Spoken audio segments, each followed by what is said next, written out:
They called her the benchwarmer, said she couldn't handle real combat, just flew training runs while the real pilots deployed overseas. But when the radio crackled with desperate voices and the colonel screamed for immediate fire support, she didn't hesitate. What happened next made every pilot in that squadron question everything they thought they knew about precision, about courage, and about the quiet woman they'd been overlooking for months. The desert sun beat down mercilessly on Davis-Monthan Air Force Base in Tucson, Arizona, turning the tarmac into a shimmering lake of heat that made the horizon dance like a mirage. It was 1100 hours on a Tuesday in late September, and the 354th Fighter Squadron was deep into their weekly readiness exercises. Before we jump back in, tell us where you're tuning in from, and if this story touches you, make sure you're subscribed, because tomorrow I've saved something extra special for you. The sound of jet engines warming up filled the air with that distinctive whine that every pilot knew by heart, a sound that meant freedom, danger, and the thin line between life and death that defined their profession. Captain Sarah Chun sat in the pilot's ready room, reviewing flight plans that she'd memorized 3 times over. Her flight suit was regulation perfect, name tape straight, patches aligned with military precision. At 28, she had logged more simulator hours than most pilots accumulated in actual combat, but her deployment record told a different story. While her squadron mates returned from overseas rotations with stories of close air support missions over hostile territory, Sarah remained stateside, assigned to training duties and domestic exercises that felt more like elaborate rehearsals than real military operations. The ready room buzzed with the familiar pre-flight energy that every airbase shared. Pilots checked weather reports, confirmed target coordinates, and engaged in the ritual of controlled bravado that helped manage the inherent stress of flying machines designed to deliver death from above. Coffee grew cold in ceramic mugs while hands traced flight paths on laminated maps, fingers following routes that would take them into simulated combat scenarios over the Sonoran Desert. Major Rick Thompson sprawled across 2 chairs near the mission board, his flight suit bearing the kind of casual dishevelment that suggested complete comfort with his environment. At 35, he carried himself with the easy confidence of someone who'd seen real action in multiple theaters, his chest decorated with ribbons that told stories of precision strikes in mountainous terrain where mistakes measured themselves in American casualties. His voice carried across the room as he regaled a small audience with details from his recent deployment to the Horn of Africa. So there we were, maybe 200 feet off the deck, enemy position dug in behind a ridge line that our intelligence completely missed, Thompson said, gesturing with his hands to illustrate the tactical situation. Ground teams taking heavy fire, calling for immediate support, and visibilities maybe half a mile due to dust storms. Captain Mike Rodriguez leaned forward in his chair, drawn into the narrative like everyone else within earshot. Rodriguez had returned from his own deployment 6 months earlier, flying close air support missions over contested territories, where the difference between friendly and hostile forces sometimes came down to split-second identification calls.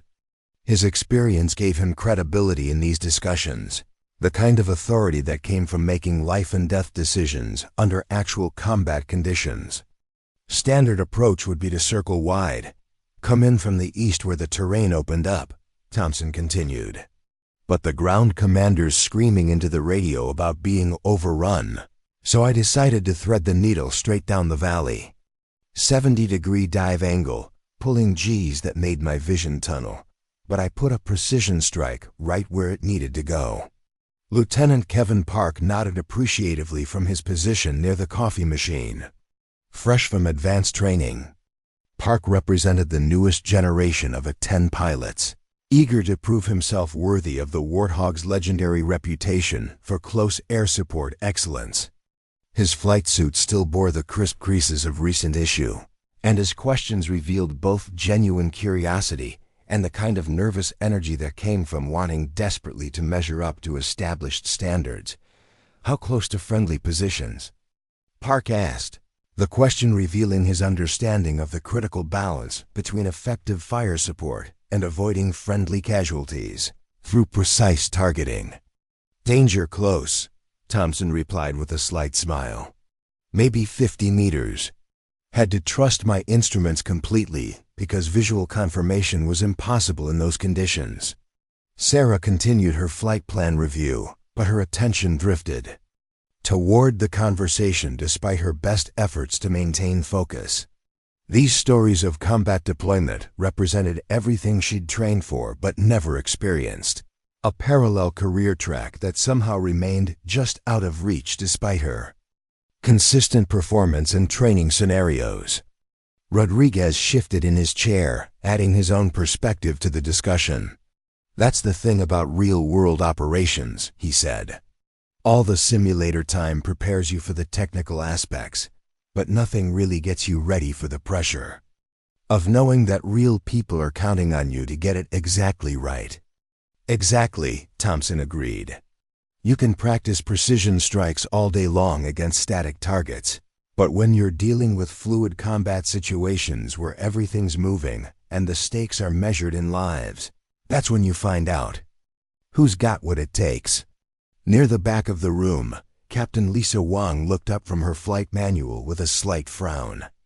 Wang had been with the squadron for 2 years, long enough to establish herself as a competent pilot, but still junior enough to defer to the combat veterans during these informal debriefing sessions.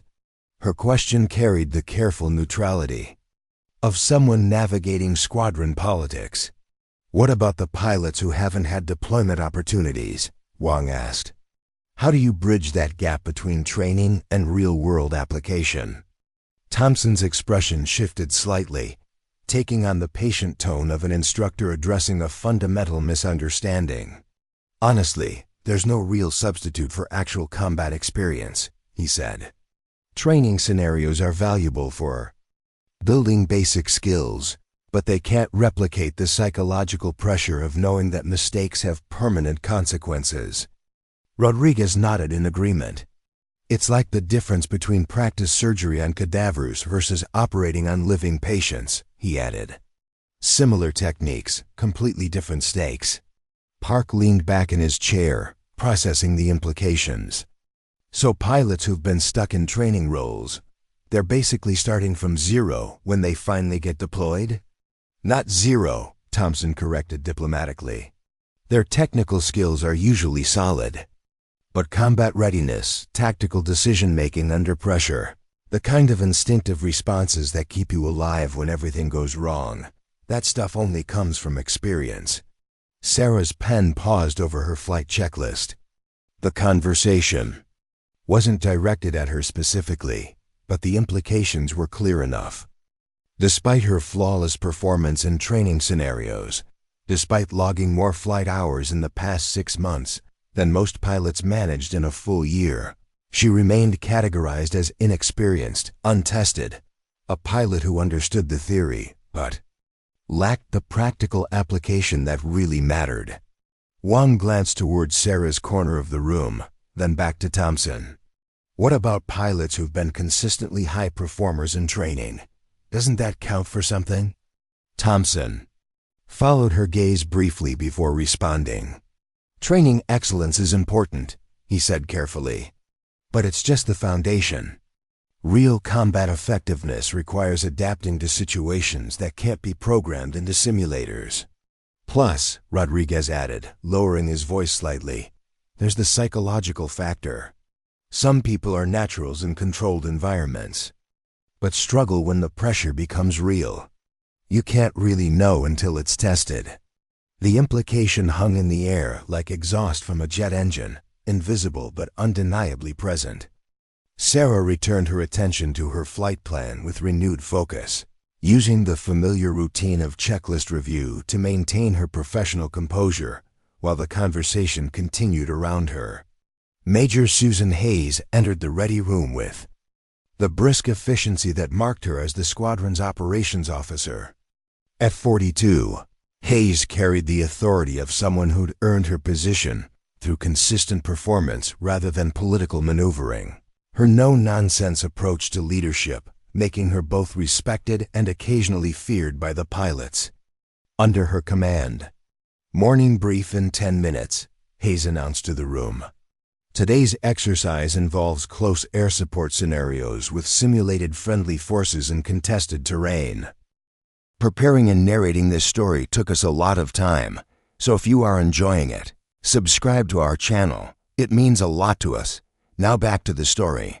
Weather's clear, visibility unlimited, so we should have optimal conditions for precision targeting." Thompson stretched and began gathering his flight materials. Finally, something more challenging than the usual static target practice, he said to Rodriguez. "Maybe they'll actually give us scenarios that require real tactical thinking." "Doubt it," Rodriguez replied with a cynical chuckle. "Training command loves their predictable outcomes. Can't have pilots making mistakes that might affect statistics." Hayes overheard the exchange and fixed both pilots with a steady stare. "Gentlemen, I'd remind you that today's scenarios are designed by the same tactical planners who brief actual combat missions overseas," she said firmly. "The only difference is that simulated ammunition doesn't kill people when targeting goes wrong." Sarah stood and shouldered her flight bag, the weight familiar and comforting against her back. Her gear was organized with the same precision she brought to everything else, maps folded to show relevant sectors, backup communication frequencies written in neat columns on waterproof paper, emergency procedures memorized to the point of unconscious recall. As the pilots filed out of the ready room toward the flight line, Park fell into step beside Sarah. His expression carried the uncertain friendliness of someone trying to navigate squadron social dynamics without accidentally creating problems for himself. "You ready for today's scenarios?" Park asked, his tone suggesting genuine curiosity rather than polite conversation. Sarah nodded, adjusting her helmet bag's shoulder strap. "As ready as anyone can be for simulated combat," she replied neutrally. Park glanced around to ensure their conversation remained private before continuing. "Can I ask you something? You've been here longer than I have, but you haven't deployed yet. Is that normal?" The question carried no judgment, just the honest confusion of someone trying to understand how military career progression actually worked versus how it appeared in recruiting materials.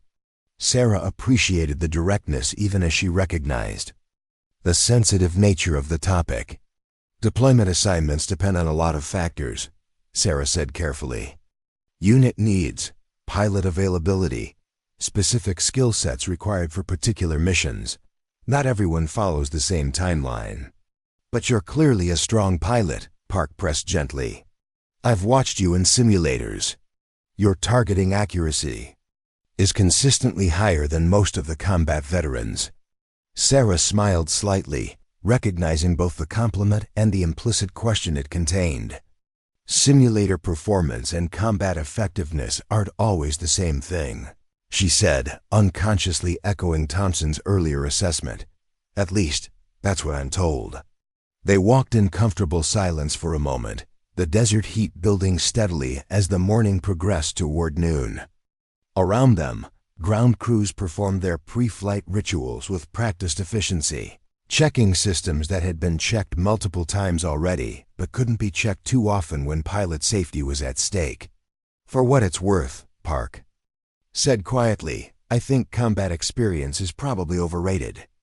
Good flying is good flying, regardless of whether the targets shoot back." Sarah appreciated the sentiment even if she wasn't entirely convinced of its accuracy. Combat veterans like Thompson and Rodriguez carried themselves with a certain confidence that seemed to come from knowing they'd been tested under the most demanding conditions possible. Whether that confidence translated into superior flying skills remained an open question, but it certainly influenced how they were perceived within the squadron hierarchy. The flight line stretched out before them like a monument to American air power. Rows of the 10 Thunderbolts arranged with geometric precision under the unforgiving Arizona sun. Each aircraft represented millions of dollars of engineering designed for a single purpose: delivering precision fire support to ground forces engaged with enemy targets. The Warthog's distinctive profile, built around the massive GAU-8 cannon that served as its primary weapon system, embodied the philosophy that sometimes the best solution to complex tactical problems was overwhelming firepower applied with surgical precision. Sarah's assigned aircraft sat in the third row, tail number 810962, a machine she'd flown dozens of times without ever firing its weapons in anger.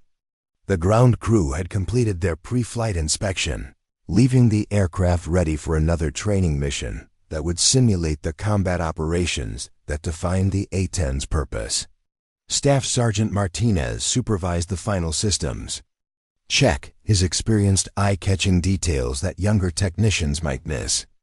20 years of maintaining combat aircraft had given Martinez an almost supernatural ability to detect potential problems before they manifested as actual failures, a skill that had probably saved more pilot lives than anyone would ever be able to calculate. "How's she looking, Sergeant?" Sarah asked as she approached her aircraft. Martinez wiped his hands on a clean shop rag before responding. "Systems nominal across the board, Captain," he said with the confident authority of someone who took personal responsibility for pilot safety. "Hydraulics, electronics, engine parameters, all within acceptable ranges. She's ready for whatever they throw at you today." Sarah nodded her appreciation, recognizing the professional pride that motivated Martinez and his crew to maintain these machines at levels that exceeded minimum safety requirements. The relationship between pilots and ground crews represented one of military aviation's most critical partnerships, built on mutual respect and shared responsibility for mission success. As she began her external inspection, walking around the aircraft to visually confirm what the instruments would tell her during engine start, Sarah noticed Thompson and Rodriguez conducting their own pre-flight routines 2 aircraft over.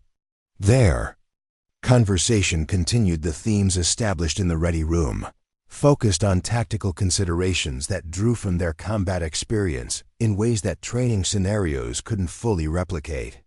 "The key is reading the ground commander's stress level in his voice," Thompson was saying as he checked his aircraft's control surfaces. "You can tell a lot about how desperate the situation really is from the way he requests fire support." Rodriguez nodded while inspecting his landing gear. "Absolutely.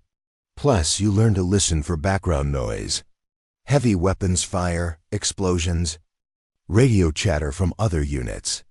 It all gives you context that helps with targeting decisions." Their expertise was undeniable, Sarah acknowledged privately. Combat experience provided insights that no amount of training could fully duplicate. The question that nagged at her was whether those insights were as universally applicable as their possessors seemed to believe, or whether different situations might require different approaches that valued other qualities equally highly.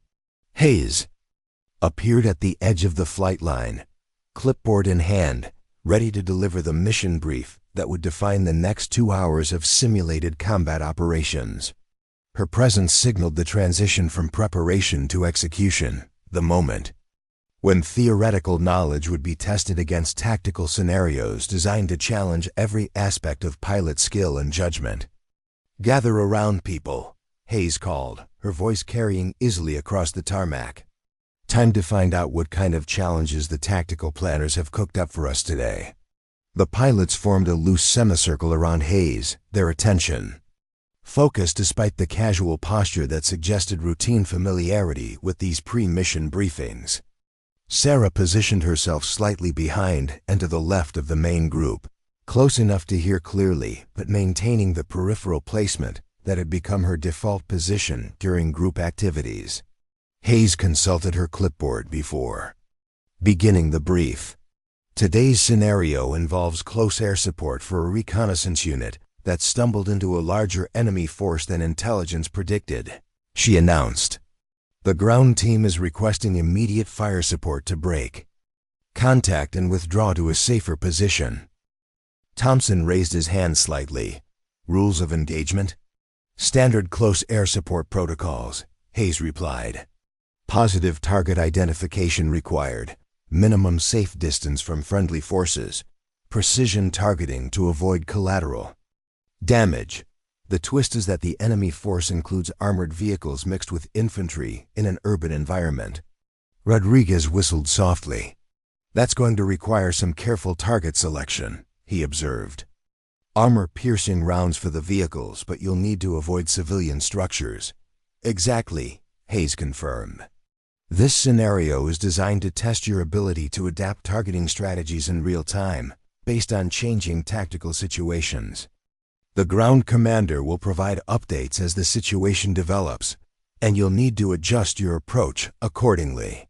Park shifted his weight nervously. What about friendly force locations? Are they marked with standard identification signals?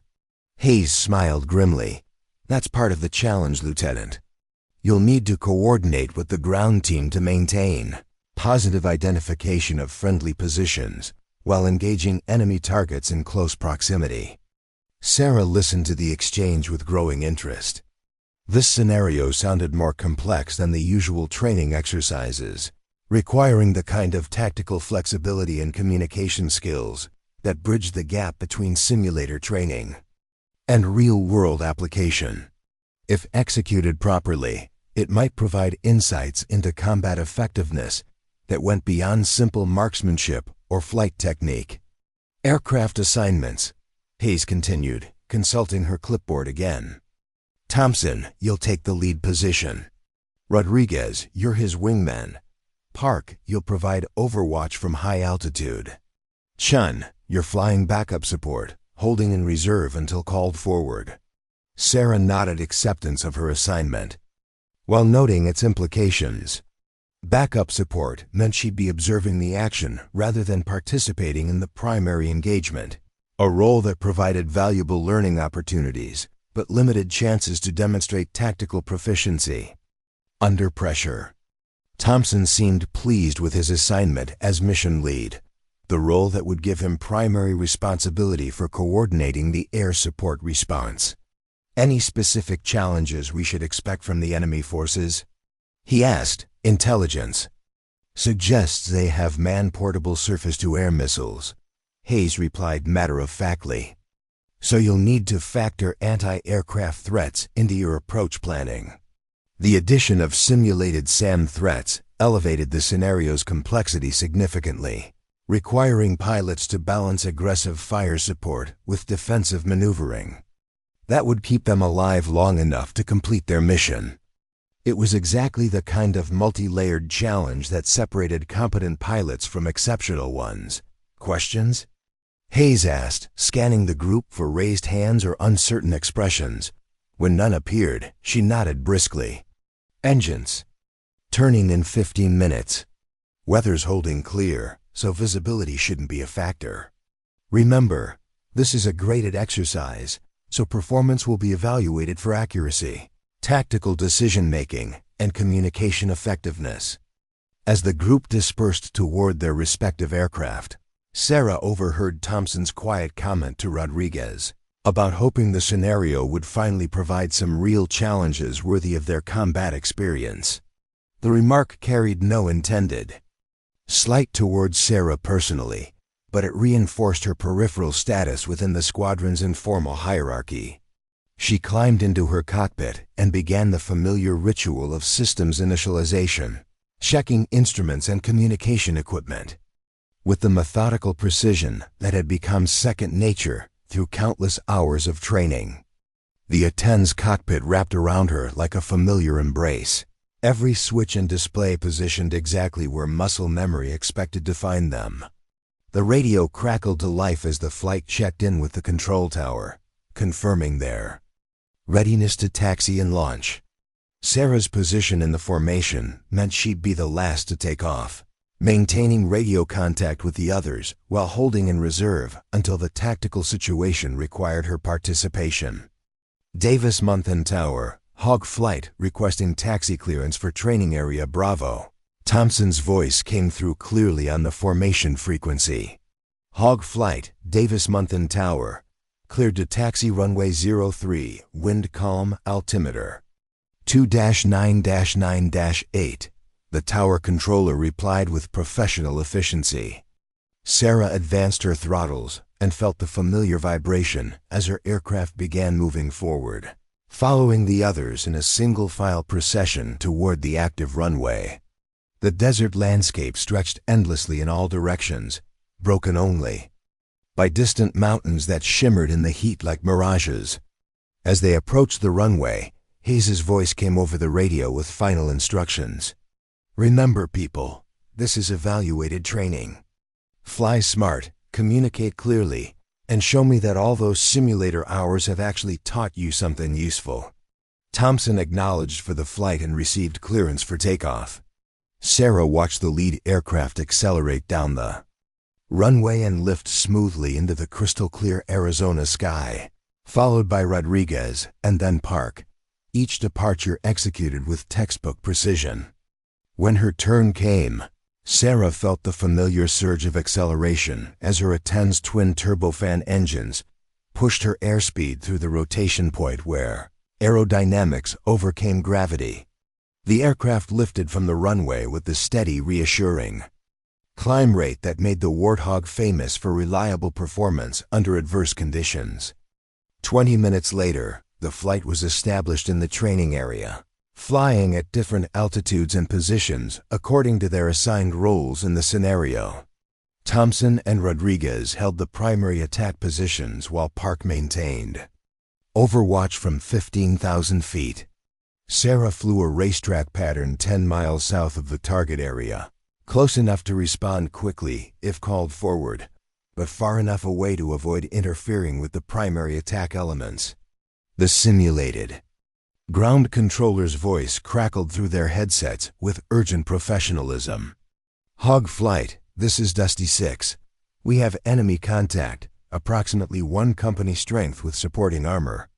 Requesting immediate close air support to facilitate our withdrawal from current position." Thompson responded immediately, his voice carrying the confidence of someone accustomed to leading these types of missions. "Dusty 6, Hog Lead. We have your position marked, moving to investigate. What's your current tactical situation?" "Hog Lead, we're taking heavy fire from multiple directions. Enemy has positioned armor between us and our planned extraction point. We need those vehicles eliminated before we can move." "Copy, Dusty 6. Hog Lead is moving to target area now." Sarah listened to the exchange while maintaining her holding pattern, noting the professional efficiency of the communication and the clear urgency in the ground controller's voice. Even in a training scenario, the simulation felt remarkably realistic, complete with background noise that suggested genuine combat conditions. Thompson's voice came back over the radio as he approached the target area. "Hog Lead has visual on enemy positions. I count 3 armored vehicles, infantry spread among civilian structures. This is going to require precise targeting to avoid collateral damage." Rodriguez checked in next. "Hog 2 has eyes on target. I recommend we take the vehicles first, then suppress infantry positions." "Agreed," Thompson replied.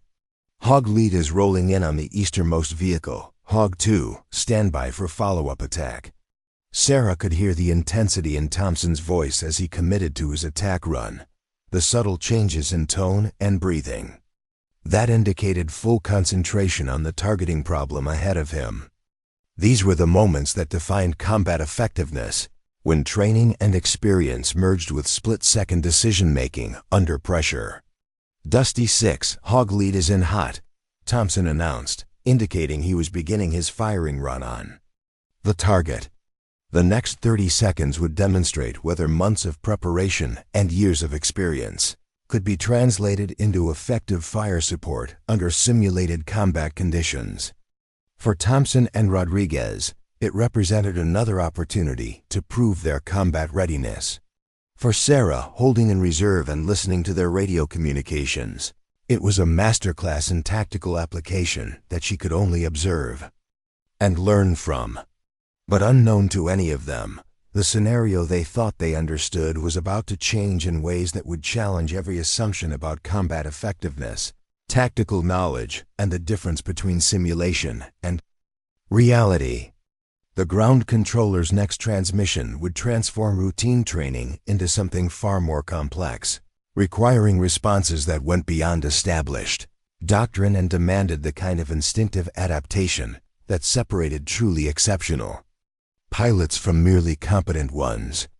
As Thompson rolled in on his first target, Sarah maintained her holding pattern and waited for instructions that might never come, unaware that within minutes, everything she thought she knew about her place in the squadron was about to change forever. The desert air remained crystal clear as the training exercise continued, each pilot playing their assigned role in a scenario that felt increasingly realistic despite its simulated nature. Sarah held her position in the reserve pattern, monitoring RDIO communications while maintaining visual contact with the distant vapor trails that marked her squadron mates' positions over the target area. Thompson's voice cut through the radio static with professional calm. Target destroyed. Hog lead is off target, climbing to reposition for next engagement. The ground controller responded immediately, his voice carrying escalating urgency. That suggested the tactical situation was deteriorating rapidly. Excellent work, Hog lead, but we've got additional contacts emerging from concealed positions. Enemy strength appears significantly larger than initial intelligence indicated. Sarah frowned slightly as she processed this information. Training scenarios occasionally included unexpected developments to test pilot adaptability, but the complexity of this particular exercise seemed to be escalating beyond normal parameters. She adjusted her heading slightly to maintain optimal positioning for rapid response if called forward. Rodriguez's voice joined the conversation as he completed his own attack run. Hog 2 has eliminated second armor target, but I'm seeing movement in multiple buildings throughout the target area. This looks like a coordinated ambush rather than a chance encounter. Park's perspective from high altitude added another layer to the developing tactical picture. Hog 3 confirms multiple heat signatures moving between structures. I count at least 2 additional armored vehicles that weren't visible during initial target assessment. The ground controllers. Response carried a note of desperation that made Sarah's pulse quicken despite knowing this was a training exercise. All Hog elements, Dusty 6. Enemy forces are attempting to flank our position. We need immediate suppression of infantry positions in buildings 7 through 12, but we've got civilians mixed in with combatants. Thompson's voice tightened slightly as the tactical complexity increased. Dusty 6. Positive identification of civilian versus combatant targets is extremely difficult from our altitude. Can you provide more specific targeting guidance? Hog lead, we're taking casualties down here. I need those positions suppressed immediately, but I can't give you clean target separation. You're going to have to make the call. Sarah recognized the dilemma immediately. Close air support in urban environments required precisely the kind of split-second judgment that distinguished combat veterans from training pilots. The scenario had evolved into something that demanded not just technical flying skills but tactical decision-making under pressure with incomplete information and conflicting priorities. Rodriguez attempted to provide a solution. Hog 2 recommends marking rounds to identify specific targets. Ground team can confirm or deny engagement for each position. Negative, Hog 2. We don't have marking capability, and time is critical. Enemy forces are closing on our position from multiple directions. The radio fell silent for several seconds as Thompson processed the tactical situation and its implications. When he spoke again, his voice carried the weight of command decision-making. Under pressure. Dusty 6. Hog lead. I'm going to need you to pull your people back 200 meters so I can engage suspected enemy positions with area suppression. It's not precision targeting, but it's the safest option given current constraints. Lead, we can't withdraw. Enemy positions block all our movement routes. We need precision strikes on individual targets, not area suppression. Sarah listened to the exchange with growing concern, not about the simulated tactical situation, but about the apparent escalation beyond normal training parameters. Something felt different about this scenario, more complex and urgent than typical. Exercises designed to test basic close air support procedures. Park's voice reflected similar uncertainty. Hog 3 to Hog Lead, are we still operating under standard training rules of engagement? This situation seems to be requiring decisions outside normal simulation parameters.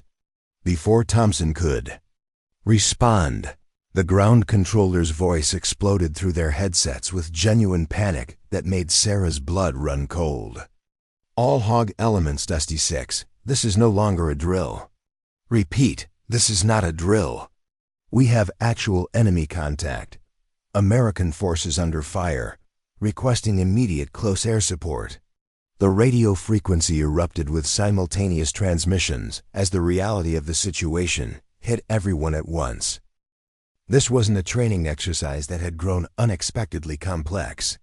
This was an actual emergency, real American soldiers in genuine danger, requiring immediate and effective response from pilots who suddenly found themselves transitioning from simulated combat to the real thing without warning or preparation. Thompson's voice cut through the chaos with forced calm. Say again, Dusty 6. Confirm this is actual combat, not exercise. Hog Lead confirmed actual combat. Special Operations Unit conducting classified reconnaissance stumbled into prepared enemy positions. We have wounded, ammunition running low, and need immediate fire support to break contact. Rodriguez joined the frequency, his earlier confidence replaced by the sharp focus that came with understanding that mistakes would now have permanent consequences. Hog Lead, Hog 2 ready to support. What are our current rules of engagement? Standard combat RO, came the immediate reply from a new voice, clearly a senior officer who had taken control of the communication net. Positive target identification required, danger close authorized. Civilian casualties to be minimized, but mission accomplishment takes priority. Sarah felt her aircraft respond to unconscious control inputs as her body reacted to the adrenaline surge that accompanied the transition from training to combat. Every simulator hour, every training flight, every theoretical discussion about tactical decision-making had just become critically important in ways that academic preparation could never fully anticipate. Park's voice carried the tension everyone felt. Control, Hog 3, what's our current ammunition load? Are we equipped for actual combat engagement? The answer came back immediately. All Hog elements are loaded with live ordnance for post-exercise live fire training. You are cleared to engage enemy targets in support of Dusty 6. Thompson acknowledged the transmission while maneuvering toward the target area with renewed urgency. Hog Lead copies all. Moving to assess tactical situation and provide immediate fire support. Sarah maintained her holding pattern while listening to radio traffic that had transformed from routine training communication to actual combat coordination. Her role as reserve support suddenly carried weight that extended far beyond training evaluation scores. American soldiers were in danger, and she might be called upon to help save their lives. The ground controller's voice provided additional tactical information with clipped efficiency. Hog elements, Dusty 6. Enemy force estimated at platoon strength with heavy weapons support. Our position is marked with infrared strobes, but we're danger close to enemy positions in multiple directions. Dusty 6, Hog Lead has your IR strobes identified. Beginning target assessment now. Sarah heard the subtle changes in Thompson's breathing and speech patterns that indicated full combat focus, the psychological shift that occurred when theoretical knowledge met practical application under life or death conditions. These were the moments that would define not just mission success, but the lives of the American soldiers depending on their support. Rodriguez's voice joined the tactical net as he moved into position. Hog 2 has visual on enemy muzzle flashes from multiple positions. Recommend coordinated strikes to prevent enemy forces from repositioning during our attack runs. Agreed, Thompson replied. Hog Lead will take positions on the north side of the compound. Hog 2, you handle the eastern approaches. Hog 3, maintain overwatch and call out any movement we miss. Park acknowledged the tasking while Sarah continued monitoring from her reserve position, professionally ready to respond, but privately hoping the situation could be resolved by the 3 primary attack aircraft. Combat was no longer an abstract concept or a career milestone to be achieved. It was immediate, dangerous, and happening right now to people who were counting on her squadron to get it exactly right. The ground controller's next transmission carried information that would change everything. All Hog elements, be advised that enemy positions include surface-to-air missile sites. 2 of our aircraft have already taken SAM launches. Threat level is higher than initially assessed. Thompson's response reflected the sobering reality of combat against a well-equipped enemy. Copy SAM threat. All Hog elements adjust approach profiles for high-threat environment. But as the tactical situation continued developing, it became clear that standard approaches and established procedures might not be sufficient to resolve a crisis that was growing more complex with each passing minute. The enemy force was larger, better equipped, and more tactically sophisticated than anyone had initially realized. And in her holding pattern 10 miles south of the action, Sarah Chun was about to discover that sometimes the most important moments in a military career arrive without warning, demanding responses that go far beyond anything that training can anticipate or experience can predict. The desert air crackled with radio transmissions as Thompson rolled into his first combat attack run, the weight of real-world consequences pressing down on every decision. Sarah maintained her orbit, listening to the controlled chaos of actual close air support operations unfolding through her headset. The transition from training to combat had happened so quickly that part of her mind still struggled to accept the reality of American soldiers under fire below. Thompson's voice cut through the static with professional determination.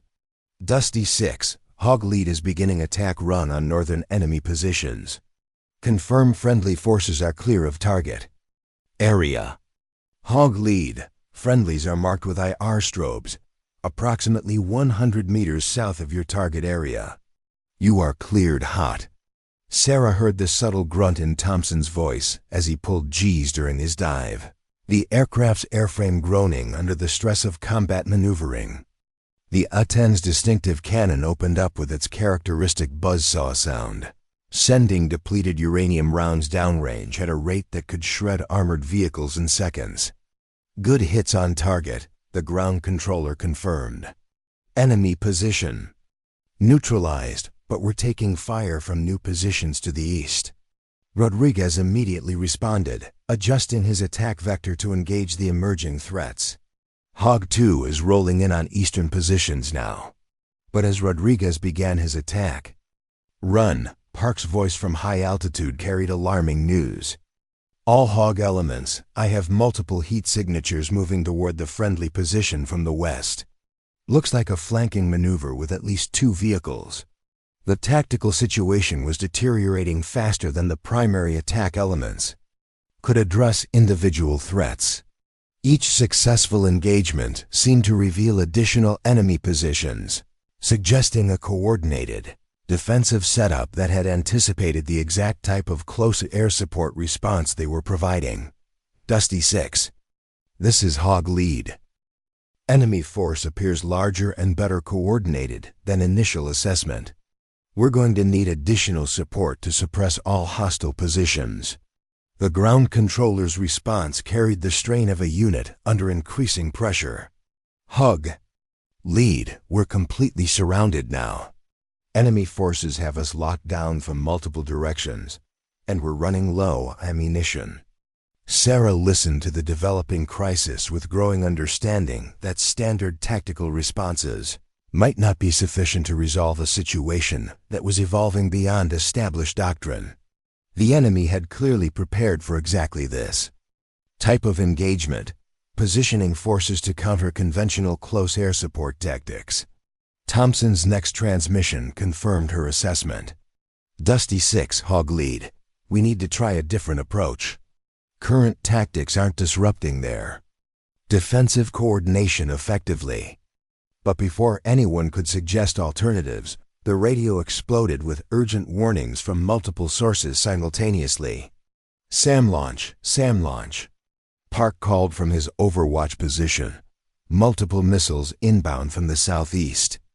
Thompson's voice tightened as he began defensive maneuvers. Hog Lead is defensive, dispensing chaff and flares. The next 30 seconds became a blur of radio calls as 3 aircraft attempted to defeat incoming surface-to-air missiles while maintaining enough tactical awareness to continue supporting the ground forces. Sarah heard the sharp breathing and clipped communications that indicated pilots under extreme stress, making split-second decisions while pulling Gs that pushed human physiology to its limits. Missile defeated, Thompson reported, his voice reflecting the adrenaline surge. That came with surviving a SAM engagement. But I'm showing hydraulic warning lights. May have taken some fragment damage. Rodriguez's situation was even more concerning. Hog 2 has multiple warning lights, losing hydraulic pressure. I need to egress for emergency landing. The tactical picture was collapsing rapidly. Thompson was damaged but still capable of limited engagement. Rodriguez needed to return to base immediately. Park could provide overwatch, but his altitude made precision targeting extremely difficult. And on the ground, American soldiers were still surrounded by enemy forces that had demonstrated sophisticated tactical coordination and effective air defense capabilities. Dusty 6 Hog Lead. I've got 1 aircraft emergency returning to base, 1 aircraft with battle damage but still mission capable, and 1 aircraft at altitude. We need additional assets to resolve this situation.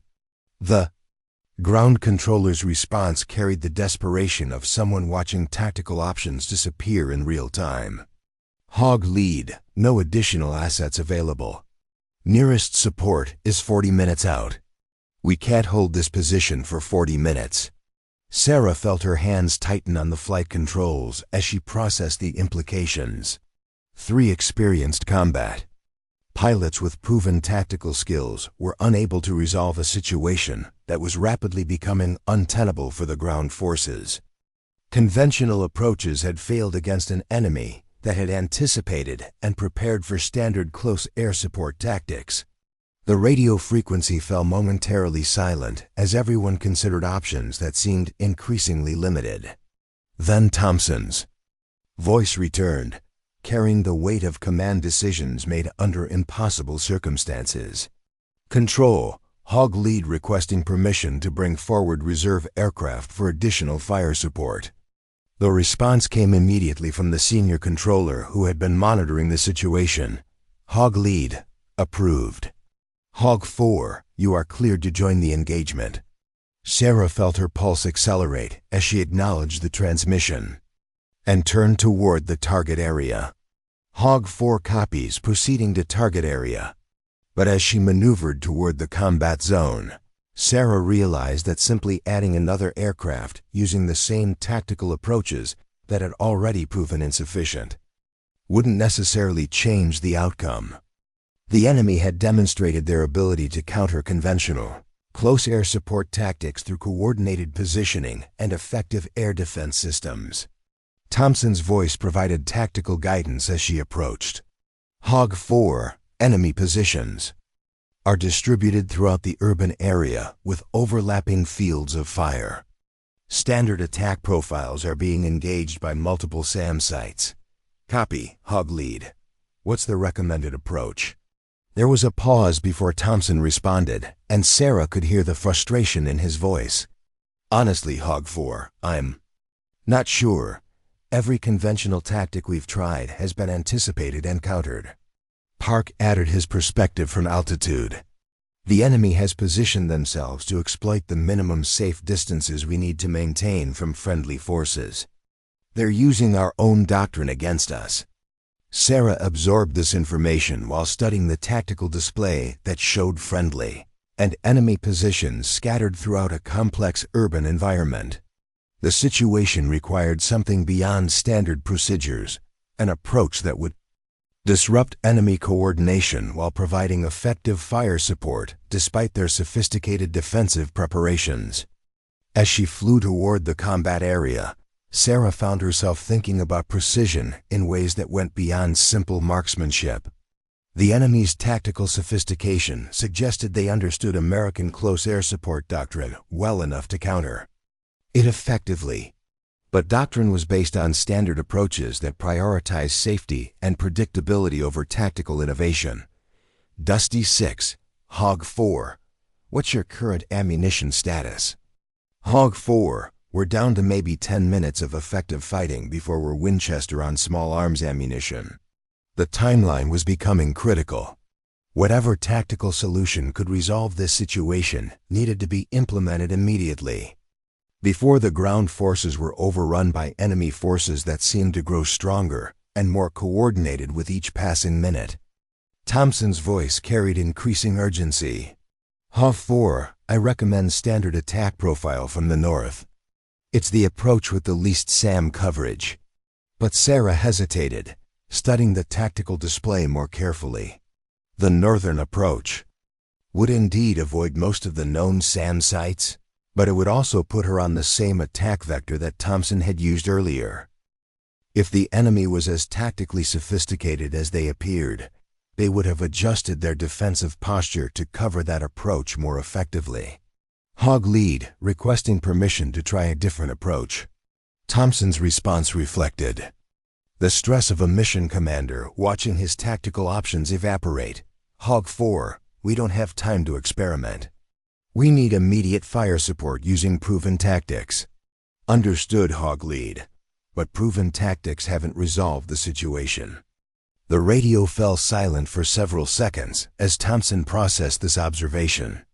When he spoke again, his voice carried the reluctant acknowledgement of someone recognizing that conventional wisdom might not be sufficient for unconventional situations. Hog 4, what did you have in mind? Sarah took a deep breath, knowing that what she was about to propose went against established doctrine and conventional tactical thinking. But the current situation had already demonstrated that established doctrine was insufficient against an enemy that had prepared specifically to counter American close air support capabilities. Hog lead, I'm seeing the enemy's defensive coordination as their primary strength. They've positioned to counter standard attack profiles and maintain overlapping fields of fire. But their coordination also represents a vulnerability if we can disrupt it effectively. Explain. Instead of trying to avoid their defensive systems, what if we use them against each other? Force them to engage multiple threats simultaneously, from unexpected directions? Thompson's voice carried skepticism born of combat experience. Hog 4, that sounds like a good way to fly into concentrated defensive fire. Maybe, Sarah acknowledged. But it also sounds like a way to break their defensive coordination and create targeting opportunities they haven't prepared for. Park's voice joined the conversation from his overwatch position. Hog 4, I'm seeing sites positioned to cover standard approach vectors. If you deviate significantly from those vectors, you might be flying into coverage areas they haven't optimized for. The tactical insight from Park's altitude provided additional context that supported Sarah's analysis. The enemy had clearly studied American doctrine and positioned their defenses accordingly. But doctrine existed to provide standard solutions to common problems, not necessarily optimal solutions to unique situations. Dusty 6, Hog 4, can you provide more detailed information about enemy positions and movement patterns? The ground controller's response came quickly, his voice reflecting the urgency of a unit running out of time and options. Ha-4. Enemy positions appear coordinated through central command structure. When we engage one position, others adjust their fields of fire to provide mutual support. This confirmed Sarah's assessment about the enemy's tactical sophistication. They weren't just well-positioned individual units. They were operating as a coordinated system that could adapt to changing tactical circumstances. Defeating that system would require disrupting the coordination itself, not just engaging individual positions. Hog Lead requesting permission to implement unconventional attack profile. Thompson's hesitation was understandable. Combat missions weren't the time for experimentation, especially when American lives were at stake. But conventional approaches had already failed, and the ground forces were running out of time before their tactical position became completely untenable. Hog 4, describe your proposed approach. Sarah keyed her radio while adjusting her aircraft's heading toward a vector that would take her well outside standard attack parameters. I'm going to approach from multiple directions, simultaneously using terrain masking and aggressive maneuvering to force their defensive systems to engage targets they haven't prepared for. That's not a single approach, Thompson observed. That's multiple approaches. Exactly. Instead of trying to defeat their coordination, I'm going to overload it. The concept was simple in theory, but complex in execution. Rather than following predictable attack vectors that the enemy had prepared to counter, Sarah would use the A-10's exceptional low-altitude maneuverability to attack from directions and altitudes that would force the defensive systems to react faster than their coordination could accommodate. Park's voice reflected understanding of the tactical concept. You're going to make them choose between multiple threats simultaneously. And while they're making those choices, create targeting opportunities that their defensive preparation hasn't accounted for. Thompson's response carried the weight of a commander making decisions under extreme pressure with incomplete information. Hog 4, that approach puts you at significant risk. If it doesn't work, we lose another aircraft. If conventional approaches were going to work, they would have worked already, Sarah replied simply. The ground team doesn't have time for us to keep trying the same tactics that have already failed. The radio fell silent as Thompson weighed the risks of unconventional tactics against the certainty that conventional approaches had proven insufficient. Below them, American soldiers were surrounded by enemy forces that had demonstrated tactical sophistication and effective coordination. Finally, Thompson's voice came back over the radio with the reluctant approval of someone who had run out of better options. Hog 4, you're cleared to implement unconventional attack profile. All other Hog elements will provide support as far as able. Sarah acknowledged the clearance while beginning the first phase of an attack plan that would either demonstrate the value of tactical innovation or confirm the wisdom of established doctrine through her failure to survive it. But as she maneuvered toward the target area using terrain features to mask her approach, Sarah felt the confidence that came from understanding the tactical problem in ways that went beyond standard solutions. The enemy had prepared for American pilots who would follow American doctrine. They hadn't prepared for an American pilot who was willing to abandon doctrine when doctrine proved insufficient. The next few minutes would determine whether tactical creativity could overcome defensive preparation, and whether precision could be achieved through unconventional means when conventional approaches had failed. For the surrounded American soldiers below, and for Sarah's own understanding of her capabilities as a combat pilot, everything depended on the execution of tactics that existed nowhere in any manual or training scenario. The desert landscape rushed past her cockpit as she dove toward the target area, approaching from an angle that no enemy SAM site had been positioned to cover effectively. Behind her, Thompson and Park monitored her progress while preparing to provide support for an attack that would either save the mission or demonstrate conclusively that some situations couldn't be resolved through individual initiative alone. Either way, the quiet pilot who had been dismissed as a training specialist was about to discover what she was truly capable of when everything was at stake. Sarah dropped her A-10 below the ridgeline, using the terrain to mask her approach from the SAM sites that had already proven their effectiveness against conventional attack vectors. The rocky desert landscape flashed past her canopy at an altitude that would have terrified most pilots, but she felt only the calm focus that came from complete tactical clarity. Her first target wasn't the enemy positions themselves, but the coordination system that made their defense so effective. She had identified what appeared to be a command post in a 3-story building at the center of the enemy formation, positioned to provide overwatch and control for the distributed defensive. Positions.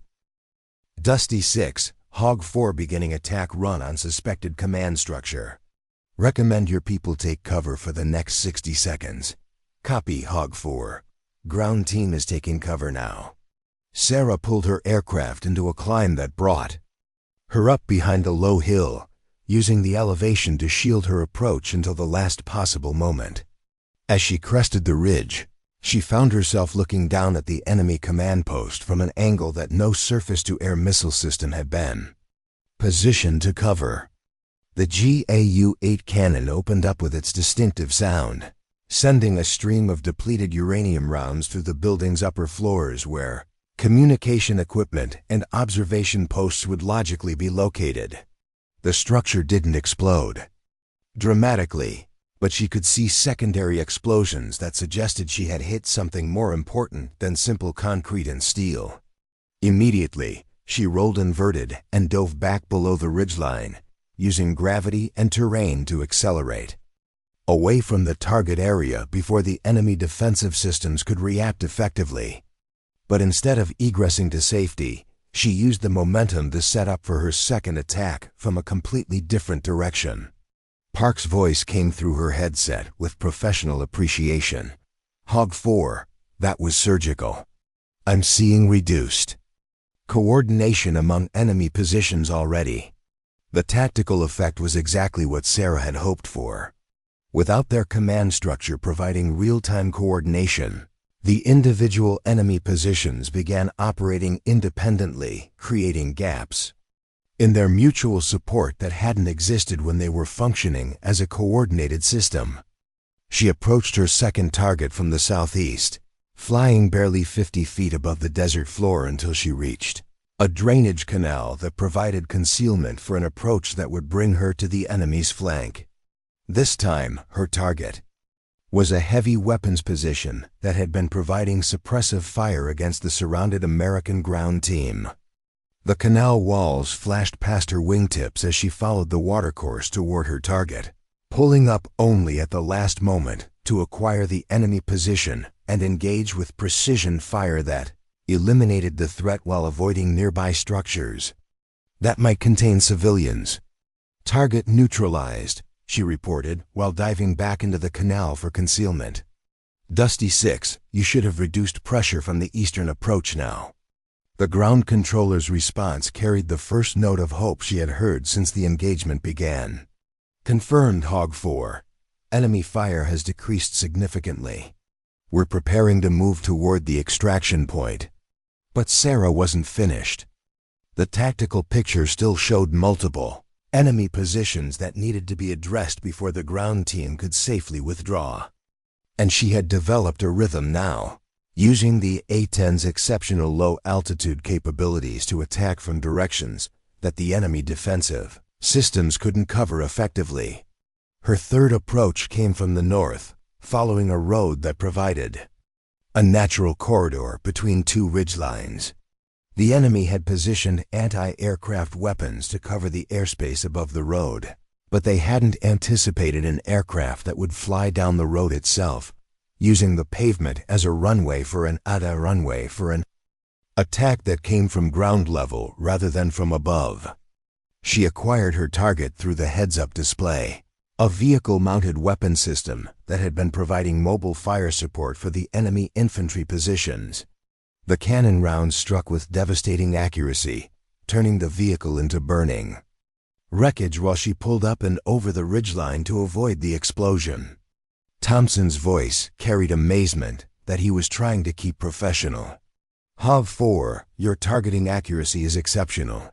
How are you maintaining precision while maneuvering at those altitudes? Sarah keyed her radio while setting up for her fourth attack.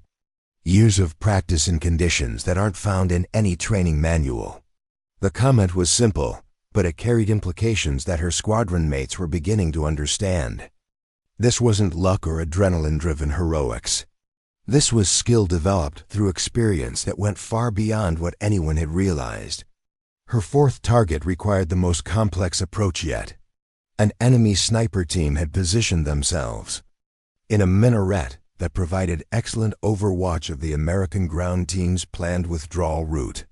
The position was heavily defended by close-in air defense weapons that could engage aircraft approaching from any conventional direction. Sarah studied the tactical problem while orbiting behind a large hill that provided concealment from the enemy positions. The minaret was surrounded by civilian structures that ruled out area effect weapons, and the defensive systems made standard precision attacks extremely hazardous. But the enemy had made one critical error in their defensive planning. They had positioned their air defense weapons to engage aircraft attacking the minaret from outside the urban area. They hadn't considered an attack that came from within the urban area itself, using the city's own structures as concealment and approach corridors. She dropped her A-10 to street level, literally flying between buildings at an altitude that put her wheels barely 10 feet above the pavement. The urban canyon created by the surrounding structures provided complete concealment from the air defense systems until she was close enough to engage the minaret with precision fire that eliminated the sniper threat. The maneuver required split-second timing and spatial awareness that bordered on supernatural, threading a $20 million aircraft through spaces that offered no margin for error while maintaining enough tactical focus to engage a precision target under combat conditions. Holy shit! Park's voice came through clearly before he remembered radio discipline. Sorry, HOG-4, that was incredible flying. But Sarah was already maneuvering for her fifth and final target, the vehicle-mounted SAM system that had been the primary threat to aircraft operating in the area. This target required yet another unconventional approach, because the SAM system was specifically designed to engage aircraft regardless of their approach vector. Her solution was to attack the target using the SAM system's own engagement envelope against it. Instead of trying to avoid the missile engagement zone, she deliberately flew into it from a direction that would force the SAM system to engage her at minimum range, where the missiles would have insufficient time to maneuver effectively. The approach required precise timing and complete confidence in her aircraft's defensive systems, but it allowed her to engage the SAM site with cannon fire while the missiles were still accelerating and unable to adjust their intercept vectors effectively. SAM launch, SAM launch. She called out while maintaining her attack run despite the incoming missiles. HOG-4 is engaging at danger close range. The cannon rounds struck the SAM vehicle at almost the same moment that the missiles passed. Harmlessly overhead, their guidance systems unable to adjust for a target that had approached from inside their minimum engagement envelope. Target destroyed, Sarah reported while climbing away from the engagement area. SAM threat is neutralized. The radio erupted with confirmation from multiple sources as the tactical picture transformed completely. In less than 10 minutes, Sarah had eliminated the command structure, heavy weapons positions, sniper overwatch, and air defense systems that had prevented conventional close air support from being effective. Dusty 6, HOG-4. Threat environment is significantly reduced. You should be able to move to extraction point now. The ground controller's response carried the relief of someone who had been preparing for the worst possible outcome. HOG-4, confirmed. We're moving now, and I want you to know you just saved 8 American lives. Thompson's voice joined the frequency with professional respect that hadn't been present earlier. HOG-4, That was the most exceptional display of precision flying I've ever witnessed. Where did you learn to fly like that? Sarah leveled her aircraft and began climbing to rejoin the formation while considering how to answer that question. The truth was complicated, involving training and experience that existed outside normal military channels. But the radio frequency of an active combat mission wasn't the appropriate place for detailed explanations. Long story, Hog Lead. Maybe we can discuss it during debrief. But Park's voice interrupted with urgent information. All Hog elements, I have multiple vehicles approaching from the west. Looks like enemy reinforcements responding to our attack. The tactical situation was evolving again, but this time in favor of the American forces. The enemy reinforcements were arriving after their coordinated defensive system had been dismantled, leaving them vulnerable to conventional close air support tactics that hadn't been effective when the original defensive positions were intact. Thompson immediately took tactical control. Hog 4, can you engage the reinforcement column? Affirm, Hog Lead. Moving to intercept now. The reinforcement vehicles were moving across open terrain, without the benefit of prepared positions or coordinated air defense systems. Sarah approached from high altitude using standard attack procedures that would have been suicidal against the original enemy positions, but were perfectly appropriate for engaging vehicles in the open. Her cannon fire walked through the column with methodical precision, disabling vehicles and scattering personnel who had expected to reinforce prepared positions rather than engage a tactically superior air threat. Within minutes, the reinforcement attempt had been neutralized completely. Dusty 6, Hog 4. Reinforcement column is neutralized. Your extraction route should be clear now. Copy, Hog 4. Ground team is moving to extraction point. We'll be clear of the area in 10 minutes. As the immediate tactical crisis resolved itself, Sarah found herself alone with her thoughts for the first time since the engagement had begun. The adrenaline was starting to fade, replaced by the strange emptiness that followed intense combat. Operations. She had just demonstrated capabilities that went far beyond what anyone in her squadron had believed possible. Thompson's voice brought her back to the present moment. Hog 4, rejoin formation for return to base. Copy, Hog Lead, rejoining now. As she maneuvered to rejoin Thompson and Park, Sarah realized that everything about her position in Thompson and Park. Sarah realized that everything about her position in powder position and powder position in puff. The squadron was about to change. The quiet pilot who had been dismissed as a training specialist had just demonstrated combat effectiveness that exceeded anything her supposedly more experienced squadron mates had achieved. But more importantly, she had saved American lives using skills that existed nowhere in any training manual or tactical doctrine. The precision she had displayed wasn't just exceptional marksmanship. It was a complete understanding of how to use unconventional tactics to achieve tactical objectives when conventional approaches proved insufficient. Park's voice reflected the amazement that everyone was feeling. Hog 4, I've never seen flying like that. Those weren't standard attack profiles. No, Sarah replied simply. They weren't. Thompson seemed to understand that there was more to this story than had been revealed. Hog 4, after we land, I think we need to have a longer conversation about your background and experience. Agreed, Hog Lead. The flight back to Davis-Monthan passed in relative silence, each pilot processing what had just occurred in their own way. Thompson was reassessing his understanding of combat effectiveness and tactical innovation. Park was trying to comprehend flying skills that seemed to exceed normal human capabilities. And Sarah was preparing for conversations that would reveal aspects of her background that had been carefully concealed for very specific reasons. As they approached the airfield, control tower communications confirmed that the rescued ground team had reached safety and that all American personnel were accounted for. The mission had been completed successfully despite the failure of conventional tactics, and the near disaster that had seemed inevitable just 30 minutes earlier. Davis-Monthan Tower, Hog Flight, requesting priority landing clearance, Thompson.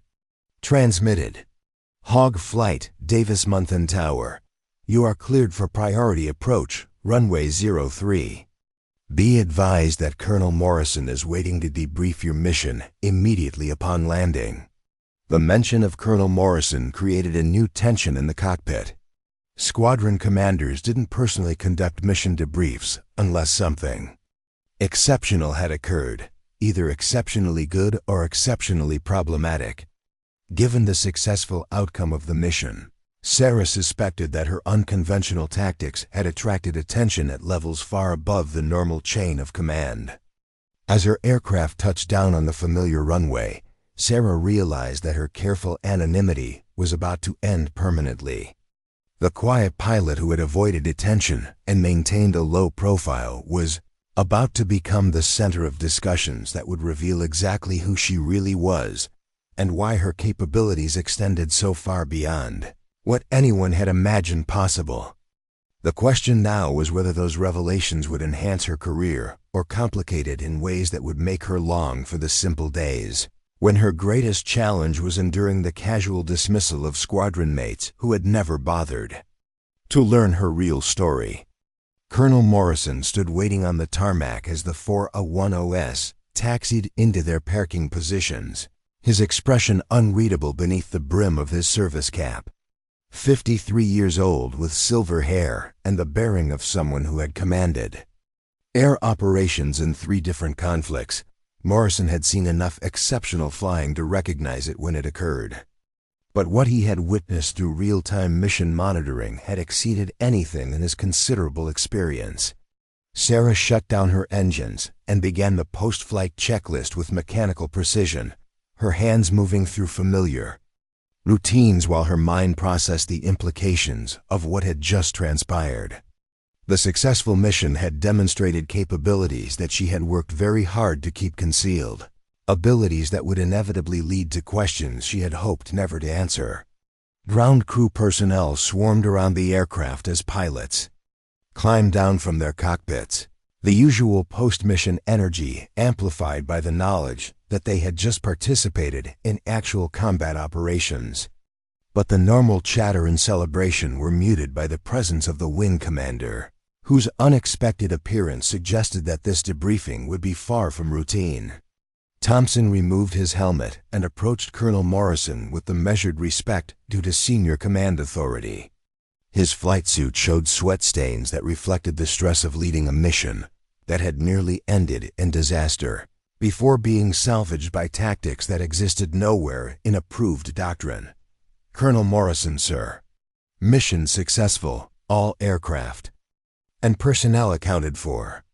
Morrison returned Thompson's salute before fixing him with a direct stare that suggested he was looking for answers to questions that hadn't been asked yet. Major Thompson, I monitored your mission through real-time data link. That was quite an unusual tactical development. Thompson glanced towards Sarah, who was completing her post-flight inspection with the same methodical attention to detail that had marked her entire tenure with the squadron. Yes, sir, it was. The situation required some innovative approaches to achieve mission success. Innovative, Morrison repeated, his tone suggesting he found the word insufficient to describe what he had observed. Major, in 30 years of military aviation, I have never seen tactical flying that demonstrated that level of precision under those conditions. Park joined the conversation, his youthful enthusiasm barely contained despite the presence of senior command. Sir, Captain Chun's flying was absolutely incredible. She executed maneuvers that I didn't think were possible in combat situations.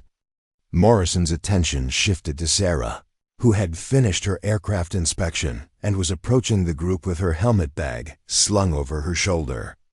Her expression remained professionally neutral, but Morrison could see the wariness in her eyes that suggested she understood exactly why he was waiting for them. Captain Chun, I believe we need to have a detailed conversation about this mission and your performance during it. Sarah came to attention and offered a precise salute. Yes, sir, Colonel Morrison. Walk with me, Captain. The rest of you report to the Operations Center for standard post-mission procedures. As they walked across the tarmac toward the squadron headquarters building, Morrison studied Sarah's profile with the intensity of someone trying to solve a puzzle that had been bothering him for longer than he cared to admit. Her personnel file contained the standard information about training records and performance evaluations, but it notably lacked certain details that should have been present for any pilot capable of the flying he had just witnessed. Captain Chun, your tactical flying during today's mission was extraordinary, but it was also completely outside established doctrine and standard training parameters. Sarah maintained her military bearing while choosing her words carefully. Sir, the tactical situation required adapting to circumstances that standard procedures hadn't anticipated. Morrison stopped walking and turned to face her directly. Captain, I've been flying military aircraft since before you were born. What I observed today was an adaptation. That was expertise developed through extensive experience with unconventional tactical operations. The directness of his statement hung between them like a challenge, demanding an explanation that Sarah had spent considerable effort avoiding. Morrison's reputation for straight talk and his position as wing commander meant that evasive answers would not be acceptable. Sir, I've had opportunities to develop skills beyond standard training programs. What kind of opportunities? Sarah hesitated for a moment, weighing the consequences of disclosure against the impossibility of maintaining her carefully constructed anonymity after the day's events. Morrison's expression made it clear that he would not be satisfied with vague responses or deflection. Sir, I was previously assigned to classified programs that required tactical capabilities beyond conventional parameters. Morrison's eyebrows raised slightly, but his expression suggested he had suspected as much. What kind of classified programs? Captain? Test pilot programs focused on unconventional tactical applications, sir. Low visibility operations that required creative approaches to standard procedures. The admission was carefully worded to provide necessary information without revealing details that remained classified. But Morrison's experience with special operations personnel told him there was significantly more to the story than Sarah was prepared to discuss on an open tarmac. Captain Chun, I think this conversation needs to continue in a more secure environment. Report to my office immediately. 20 minutes later, Sarah sat across from Morrison's desk in an office that reflected 3 decades of military service. The walls displayed photographs of aircraft and personnel from conflicts spanning multiple theaters, alongside commendations and awards that testified to Morrison's own exceptional career in military aviation. Morrison closed the door and activated a white noise generator before returning to his desk, precautions that indicated he understood they were about to discuss information that required operational security measures. Captain Chun, your personnel file shows assignment to training command for the past 18 months, with no previous combat experience. But what I witnessed today suggests someone with extensive tactical experience in high-threat environments. Sarah maintained her professional posture while recognizing that continued evasion would be both futile and potentially damaging to her career. Morrison's security precautions indicated he was prepared to discuss classified information, which meant he already suspected her background was more complex than her official record suggested. Sir, my actual experience includes assignments that don't appear in standard personnel records. Morrison leaned back in his chair, his expression shifting to one of professional interest rather than command authority. Captain, I'm going to ask you a direct question, and I need a direct answer. Are you currently or have you previously been assigned to special operations programs? The question cut directly to the heart of information that Sarah had been instructed never to reveal, except under specific circumstances. But Morrison's security preparations and his position as wing commander suggested that he might have clearance for information that existed outside normal channels. Sir, I would need to verify your clearance level before discussing assignments. That may involve special access programs." Morrison smiled for the first time since the conversation had begun. "Captain, my clearance level includes oversight responsibility for all special operations personnel assigned to this wing, regardless of their cover assignments." The revelation changed everything about the conversation. Morrison wasn't asking random questions about unusual flying skills. He was conducting an official inquiry into special operations personnel under his command, which meant Sarah's carefully maintained cover had been compromised by her own exceptional performance. "Sir, I was assigned to the 24th Special Operations Squadron for 3 years, conducting low-visibility missions in denied territory. My current assignment to Training Command was intended as a rest and refit posting." Morrison nodded as if confirming information he already possessed. "The 24th Squadron. That explains the unconventional tactical skills. But it doesn't explain why you've been hiding your background from your current squadron mates." Sarah considered her response carefully, recognizing that her reasons for maintaining anonymity might not align with Morrison's command priorities. "Sir, special operations personnel are often assigned to conventional units for operational security reasons. Maintaining cover identities helps protect ongoing operations and personnel. That's true for active operations, Captain. But your special operations assignment ended 8 months ago. Why continue the deception?" The question revealed that Morrison knew significantly more about her background than his initial inquiries had suggested.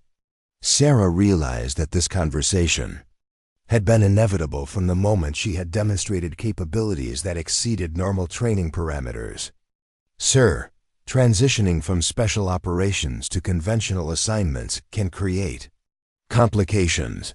I found it easier to maintain a low profile rather than deal with the questions and assumptions that come with that background." Morrison's expression softened slightly, suggesting he understood the personal challenges that came with transitioning between different types of military service.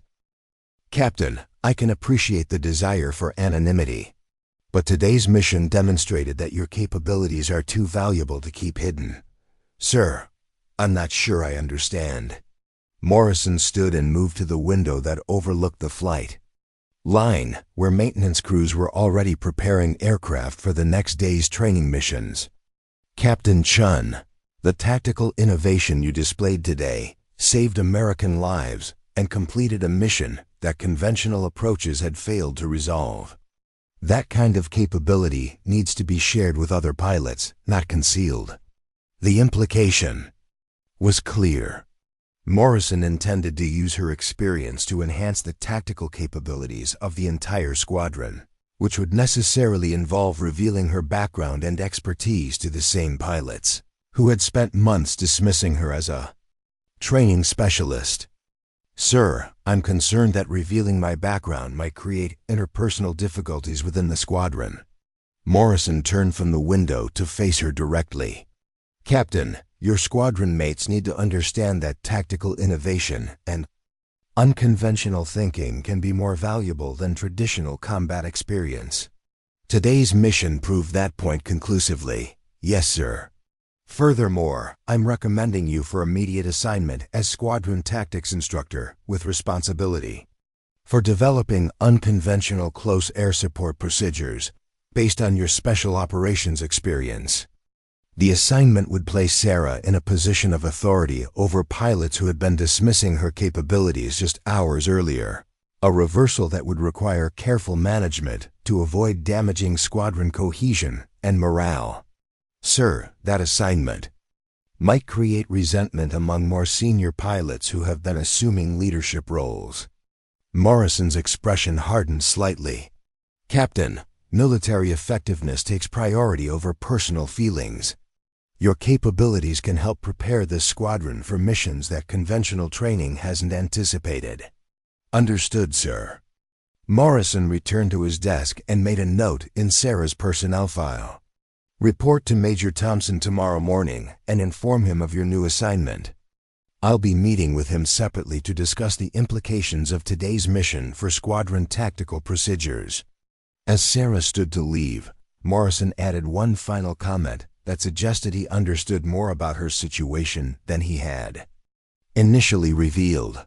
"Captain Chun, exceptional capabilities carry responsibilities that can't be avoided indefinitely. Today's mission demonstrated that you're ready to accept those responsibilities." Walking back across the tarmac toward the squadron building, Sarah reflected on the dramatic changes that a single mission had brought to her carefully structured anonymity. The quiet pilot who had sought to avoid attention had become the center of discussions that would reshape her entire career trajectory. Tomorrow she would face squadron mates who would be learning that their assumptions about her capabilities had been completely wrong. The question now was whether they would be able to adapt to new realities as effectively as she had adapted to unconventional tactical situations. The squadron briefing room fell silent as Sarah entered at 0800 sharp, her new instructor materials tucked under her arm. Thompson sat at the head of the conference table, his expression carefully neutral as he processed the overnight transformation of squadron dynamics. Rodriguez had returned from his emergency landing with a bandaged hand and a story about hydraulic failure that had nearly ended his flying career. Park looked nervous, stealing glances between Sarah and the senior pilots who were still absorbing yesterday's revelations. Major Hayes cleared her throat and stood at the front of the room. "Gentlemen, as of this morning, Captain Chun has been designated as our new tactics instructor, specializing in unconventional close air support procedures." Thompson shifted in his chair, his earlier confidence replaced by the uncomfortable awareness that his assumptions about combat effectiveness had been completely wrong. "Captain Chun, yesterday's mission was educational. I think we'd all benefit from understanding how you develop those capabilities." Sarah moved to the front of the room and activated the wall display, showing tactical diagrams that illustrated the previous day's engagement. Her demeanor was professional, but carried new authority that hadn't been present during months of quiet anonymity. "The mission succeeded because we abandoned predictable approaches when predictable approaches failed," Sarah began, her voice carrying across the room with confidence that surprised everyone present. "Enemy forces had studied our doctrine and positioned themselves to counter it. Effectiveness required thinking beyond established parameters." Rodriguez leaned forward in his chair, his bandaged hand a reminder of how quickly conventional tactics had been defeated. "Ma'am, where did you learn to fly at those altitudes in combat conditions? That wasn't standard training." Sarah smiled slightly, recognizing the genuine curiosity behind the question. 3 years with the 24th Special Operations Squadron, conducting missions in denied territory where detection meant mission failure or worse. The revelation hit the room like a physical force. The 24th Squadron's reputation preceded them throughout the Air Force, legendary for missions that officially never happened in places that didn't appear on maps. Park's eyes widened as he processed the implications of what Sarah had just revealed. "The 24th Squadron," Thompson repeated slowly. "That explains everything about yesterday's performance." "Not everything," Sarah corrected. "Special operations. Flying teaches you to think creatively about tactical problems, but yesterday's success came from understanding that doctrine exists to provide standard solutions, not optimal solutions." Hayes nodded approvingly from her position near the door. "Captain Chun, can you walk us through the tactical decision-making process that led to your unconventional approaches?" Sarah used the wall display to illustrate her analysis of the enemy's defensive coordination, showing how their preparation had anticipated and countered standard close air support tactics. The enemy's strength was their systematic approach to defense. But systematic approaches create predictable vulnerabilities. If you're willing to attack the system rather than individual components. Thompson studied the tactical diagrams with the intensity of someone reassessing fundamental assumptions about warfare. So you targeted their command structure first to disrupt coordination. Exactly. Once their coordination was broken, individual positions became vulnerable to tactics they hadn't prepared for. Rodriguez raised his hand slightly. Ma'am, the flying itself was incredible, but how do you maintain that level of precision while maneuvering at extreme low altitude? Sarah's expression became more serious as she considered how to explain skills that had been developed through experience that most pilots would never encounter. Special operations missions often require flying in conditions where detection systems force you to use terrain that conventional doctrine would consider unsuitable. You learn to trust your aircraft's capabilities and your own spatial awareness. Park leaned back in his chair, processing information that challenged everything he had believed about pilot development and career progression. So the training we've been doing, the simulation scenarios, they're not really preparing us for situations like yesterday. They're preparing you for situations that follow predictable patterns, Sarah replied diplomatically. But real combat often involves situations that don't follow any patterns at all. Thompson's voice carried a note of professional respect that hadn't been present in any of their previous interactions. Captain Chun, I owe you an apology. We made assumptions about your capabilities based on incomplete information. Sarah shook her head. Major Thompson, you made logical assessments based on available data. The problem wasn't your judgment. The problem was that important information was deliberately concealed. The acknowledgement carried no accusation, just recognition that military assignments often involved complexities that weren't apparent to personnel outside specific programs. Thompson nodded his understanding while recognizing that his approach to evaluating pilot capabilities would need significant revision. Hayes stepped forward and addressed the room. The purpose of today's briefing is to begin incorporating unconventional, tactical approaches into our standard training program. Captain Chun will be developing scenarios that challenge conventional thinking. Rodriguez raised his hand again. Ma'am, will these scenarios include the types of extreme low-altitude flying that Captain Sheen demonstrated yesterday? Sarah fielded the question directly. Initially, we'll focus on tactical decision-making rather than advanced maneuvering. Understanding when to abandon doctrine is more important than specific flying techniques. The answer reflected her understanding that the squadron's most immediate need was conceptual rather than technical. Yesterday's mission had failed not because the pilots lacked flying skills, but because they had been unable to adapt when established procedures proved insufficient. Thompson leaned forward with genuine curiosity. Captain Chun, what made you recognize that conventional approaches weren't going to work? The enemy's tactical sophistication, Sarah replied immediately. They had positioned their forces specifically to counter American close air support doctrine. Continuing to use that doctrine was playing into their preparation. Park nodded slowly as he grasped the strategic implications. So tactical innovation becomes necessary when the enemy understands your doctrine better than you do. That's one way to look at it, Sarah agreed. But I'd say tactical innovation becomes necessary whenever doctrine stops serving mission requirements. The distinction was subtle but important, suggesting that blind adherence to established procedures could become a liability in situations that required creative problem-solving. Hayes made notes on her clipboard as the discussion continued. Thompson stood and moved to the tactical display, studying the mission analysis with new appreciation for the complexity of decision-making under pressure. Captain Chun, how do we train pilots to recognize when doctrine isn't working? Sarah considered the question carefully before responding. By teaching them to evaluate tactical effectiveness in real time rather than assuming that following proper procedures will automatically produce desired results. The concept challenged fundamental assumptions about military training and standardization, but yesterday's mission had demonstrated its validity conclusively. Rodriguez nodded his understanding while recognizing that his own tactical education would need significant expansion. "Ma'am, will this training include actual low-altitude maneuvering practice?" "Eventually," Sarah replied. "But we'll build up to advanced techniques gradually.